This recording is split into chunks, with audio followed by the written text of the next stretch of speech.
Hey everyone, welcome back to my channel. So in today's video I'm going to be talking about the admissions process in applying to Imperial College, and I'm going to talk a little bit about the statistics, about what different departments are looking for, what Imperial in general are looking for in applicants, and also just talking a little bit about my own personal experience, as if you've not watched my previous videos, I actually applied to Imperial last year for a maths degree and I was really lucky to get an offer from there, and this year I've ended up taking a gap year and going for a different course anyway.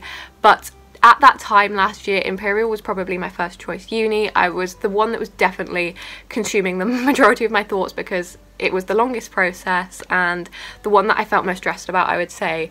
And at the time I didn't really feel like there was much online and on YouTube about this that I could kind of go to for advice and try and work out what Imperial might be looking for in applicants. So I wanted to make a video on this subject so that hopefully people applying or looking to apply in future years will have a little bit of guidance on how you might be able to start making your application. Okay, so I thought I'd start by talking a little bit about some general statistics and how the actual process works generally within the university, and then I thought I'd go on to the interview process and what they're looking for in interviews and personal statements, and then finally I thought I'd go into the specifics of different departments and what different departments are looking for and how separate applications work in different departments, because some have admissions tests, some have interviews, some have neither, some have both. So I thought I'd just talk about the specifics as there are quite a lot of different processes within different areas of Imperial, and I thought it'd be really helpful to break those down for you. So I managed to find some statistics on Imperial's website about the application ratios in 2019 to 2020, which is last year's application cycle, which is actually when I applied to Imperial. So at the moment these are the most up-to-date figures that they have, because obviously this year's application process is still going ahead, so they don't have official figures for that yet, but I thought I would give you the most up-to-date ones that I could find. So last year, according to their website, they received a total of 23,470 applications, which eventually came down to a total of 2,777 admissions. This works out as an 8.5 to 1 ratio of applications to admissions. So 8.5 to 1 was the ratio for the university as a whole based on the total applications they received, as I've just mentioned, but I thought I would break it down a little bit further and give you guys the top 3 most competitive courses and least competitive courses at Imperial. So the most competitive course by quite a long way actually was computer science, and this had an application to admissions ratio of 19.7 to 1. And the second and third most competitive courses were mechanical engineering, which was 11 to 1 ratio, and mathematics, which was again an 11 to 1 ratio. And the 3 least competitive courses, according to the statistics, were chemical engineering, which had a 5.3 to 1 ratio of applications to admissions, earth science and engineering with 3.8 to 1, and bioengineering with 3.6 to 1. So on their website, Imperial also mentions their typical offer ranges for both A-levels and IB. So for A-levels, they say it's anywhere between 3 A's and 2 A stars and an A plus step conditions, which is an external maths paper that I'll talk about later in the video. But based on personal experience, I would suggest taking this with a little bit of a pinch of salt, because I actually received an offer for 3 A stars plus 2 step papers, which already exceeds what they say their maximum offer is on their website. So I would be a little bit wary about that. And also, if you take 4 A levels, you will get a slightly different offer, potentially based on 4 subjects rather than 3. So just bear that in mind.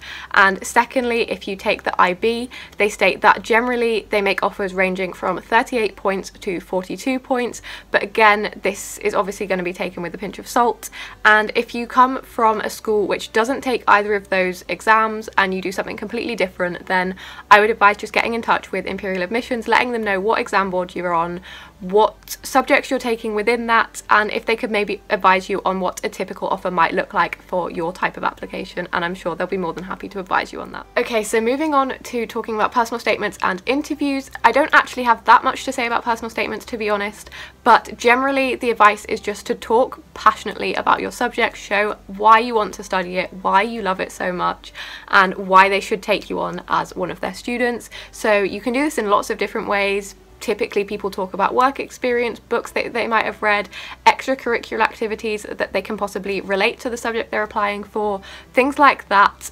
And as long as you just speak from the heart basically and tell them exactly how you feel about your subject and you talk with motivation and with passion, that is just the best way forward.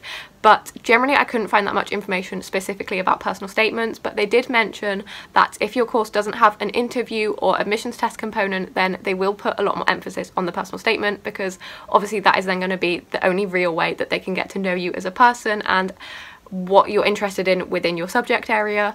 And secondly, the other thing that they mentioned about personal statements is that if you're applying for any type of engineering course, then you need to tailor your personal statement towards the specific type of engineering that you're applying for, rather than a general engineering personal statement, as they don't really like this and it's going to make your application a lot less competitive for those courses. Okay, so moving on to talk about interviews, I managed to find a list of what they deem to make a successful interview candidate. So I'm just going to run through that list really quickly. So the biggest thing is that you show potential. They want to see potential for you to evolve in your subject and grow, and to be able to be a really successful student at Imperial for the next 3 years or however long your course is. And they also want to see you demonstrate a strong passion and motivation to study your subject, which is kind of linked to that. And thirdly, they want to see you knowing a lot of academic knowledge about your subject in depth, and also having an idea of your subject in context within the realm of national and international current affairs. So for example, if you're applying for something related to medicine, you have a really good opportunity to do this with the COVID pandemic. There is so much that you can talk about right now in those kinds of fields, but they want to see that you're up to date with what's going on in your chosen field basically. They also want to see you show a willingness to learn. They want to see you have good time management skills. They want to see you demonstrate a strong work ethic, and all of those three I think go without saying really, but since it was on their list I just thought I'd mention them. And the final thing that they mentioned, which I presume will only be relevant for certain types of interviews, but they want to see a strong performance on any logic tests that they give you. So this is generally just using your common sense and using logic, as the name would suggest, to work out some problems that they are given to you, and this will form part of the interview in some subjects. Okay, so as I mentioned a minute ago, the main aspect of your application that they look at is going to be either your personal statement, your interview, or your admissions test, depending on what course you apply for. But I just wanted to mention the other aspects of your application that Imperial do look at and consider as part of their decisions. So first of all, they will look at your subject choice, what degree you've applied for, and how well this correlates to your personal statement. And they'll also look at your A-level subject combination, or whatever example that you've taken. They'll look at your subject combination and see how this relates to what you're planning to study in the future. They will also look at your previous exam results, as well as your predicted grades from your teacher for the exams that you're going to sit this year. And on top of that, they'll obviously look at your personal statement, they'll look at your teacher's reference that they've written you, and then any interviews or admissions tests that you do, again, will also be taken into consideration. I just wanted to quickly talk about a few different subject areas which they talked about more specifically in terms of what they're looking for in interviews and admissions tests, and then I'm finally just going to move on to talking a little bit about my own experience with applying to Imperial before we come to the end of the video. So to start with, I have got a little bit about design engineering, bioengineering, medicine, computing, and then the BMAT and the MAT, which are the two admissions tests that Imperial look at for either medicine or mathematics. So the design engineering department say that they conduct interviews on a one-to-one basis, so this means it will literally just be you and one interviewer within the room, and they will ask you questions on maths, engineering and design, and they are looking for an emphasis on good communication skills, so you can communicate your ideas and your methods, your thought processes really clearly throughout the interview. That is the main thing that they say they're looking for. Bioengineering similarly say they conduct one-to-one interviews or two-to-one interviews, so there'll be 2 interviewers for 1 applicant. They also say that they conduct group interviews, so this will be you being put in a group of 3 or 4 people, and apparently you are given a medical artifact to examine, and within your group you need to identify what that object is, what it might be used for, and any improvements that could be made to it. And this will form part of the interview process on top of the one-to-one interview that you will also go through. So the computer science department also seem to conduct interviews on either a 1-to-1 or 2-to-1 basis, and they will be asking you apparently a lot of questions on your personal statement. They want to talk a lot about what you've written in your application, and they'll also be giving you questions on maths and computer science related subjects just to see how you approach them. You don't necessarily need to be able to complete the questions, but they just want to see your thought processes spoken out loud and see how you deal with any difficult problems that are put in front of you. And they say that they're specifically looking for motivation and suitability to study that subject. Okay, so medicine interviews are by far the longest and most complicated ones, because you may have 1-to-1 interviews, you may have group interviews, you may have panel interviews, which is where there's 2 or 3 panelists interviewing one person, and there tends to be a range of these, I think, within the same day, so they are quite intense. And they also gave quite a long list of what they're looking for, so I'm just going to run down this really quickly, and I'm just going to read it actually off my screen in case I get it wrong. So they say they're looking for motivation, they're looking for a realistic approach to medicine as a career, so showing what area of medicine you want to go into and how you're going to get into this, how your degree is going to help you approach that. They also want to see a strong capacity to deal with a lot of stress. Obviously medicine is going to be a very stressful career. It's a very long degree, which is also quite stressful, so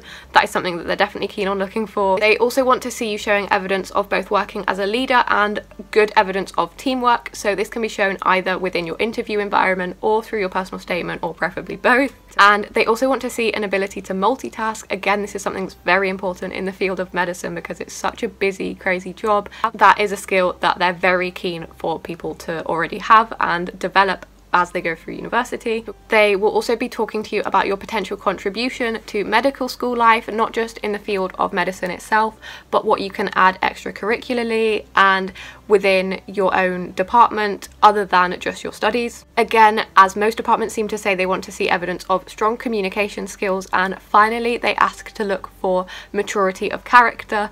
Again, this is going to be related to medicine being a very demanding job and a very demanding degree, and you need to be mature enough and able enough to deal with that as it comes. So on top of interviews, medicine applicants also have to take the BMAT, which is the biomedical admissions test, and this has to be taken by every applicant applying to medicine courses at Imperial, and it needs to be taken in either September or October of the year that you're applying, and you can only take this once, so you cannot redo it if you're not happy with the score that you received. They will only accept one try at this test, and they say that this is their first point selection criteria, so people will be rejected based on your performance in this test. So that is what they'll use in conjunction with your personal statement and other aspects of your UCAS application to determine who is going to be eligible for an interview, and then from the interviews they will then make decisions on who is going to be admitted into the school. And then the other 2 admissions papers that Imperial look at are the MAT and the STEP, and these are both maths related. So MAT stands for Mathematics Admissions Test, and this is the admissions test required by Oxford University, and STEP stands for Sixth Term Examination Papers, I think, and this is what's used by Cambridge. So the MAT is sat every year at the end of October, in line with most of the other Oxbridge admissions tests, and anyone that applies to Imperial before the 15th of October has to sit this paper, regardless of whether you're applying to Oxford or not. You are required to sit this if you apply before the early entry deadline, and anyone that applies from the 15th of October to January, when the final deadline is, you will not have to sit the MAT because you will have missed it, but they will make you a maths offer with your 3 or 4 A-levels plus a STEP condition, and the STEP papers are then sat in June at the same time as your A-levels, so I basically chose to see it as an extra A-level added on to what you were already doing. So another thing to mention is that if you get a borderline MAT score, then you may be considered for an offer still, but you'll have to do STEP in conjunction with your A-levels. So for me, I sat the MAT and I applied with 3 A stars predicted, but my MAT score wasn't as strong as it should have been, and luckily enough the rest of my application was strong enough that they were still willing to make me an offer. But this then included 2 STEP papers, so it included a grade 2 in Step 2 and Step 3, so that may happen to you as well. You may have to sit both admissions papers if you're as unlucky as I was, or you don't quite make the cut-off point for the MAT. And the final thing to say about this is that there are 3-step papers and you won't have to sit all of them. They'll tell you which ones specifically they want you to sit, and they'll tell you which grade you need to achieve in those papers to be able to meet your offer conditions in the August results day deadline. Okay, so before I come to the end of this video, I just wanted to talk a little bit about my own experience with applying to Imperial. So I applied last year, as I mentioned, for a maths degree, and I actually sent off my application to UCAS on the 5th of October, and my final offer that came through was from Imperial. It was the one I was waiting so long for, very, very impatiently, because by this time after Christmas it was 100% going to be my first choice. It was the one I was really keen to get into, it was the one I really wanted, and it was the only one I hadn't heard from, and it was a long wait. I was getting very stressed, let's say, upset probably, and I think most of my other friends had heard back from their first choice unis, and I was just sitting around not knowing what was going to happen, not thinking that I was going to get in because my math performance wasn't that good, so I wasn't that confident. But then on the 10th of March I actually got an offer which was 3 A stars with a grade 2 in step 2 and step 3, and also I took A levels in maths, further maths and chemistry, in case anyone was wondering, and I did apply with 3 stars predicted. So this was a high offer. It was very difficult, and in the end I decided not to take it. I've got a video explaining all my reasons on that if you want to go and watch it, but that is kind of how my application worked, a very brief description of what happened. I had, I think, quite a strong personal statement. I was quite proud of it once I sent it off. My math score wasn't that great, so there was obviously something in my application that they recognised and thought it was worth making me an offer with a step condition. I also had quite high GCSE results, so I think that probably helped me as well. And I also applied with 3 A stars, although a lot of people applying to Imperial have those kind of grades as well, so that's not necessarily one condition that would have got me an offer above anyone else. But that was just a quick reflection on my own experience, a very brief one, as I'm aware that this video has already been quite long, so I didn't want to ramble on for too long. But I really hope that you found this video helpful in one way or another if you're considering applying to Imperial or you're already in the process of applying. And please drop any questions you have down below. I'll be more than happy to answer them, or alternatively just send me a DM on Instagram. I'm always happy to answer any questions that you have. And I hope that you have enjoyed watching this video. I will see you very soon with a brand new one, but in the meantime, if you enjoyed it, give it a massive thumbs up, and don't forget to subscribe if you want to see more content talking about sixth form, A levels, applying to university, that kind of thing. And I will see you very soon with a brand new video. Bye!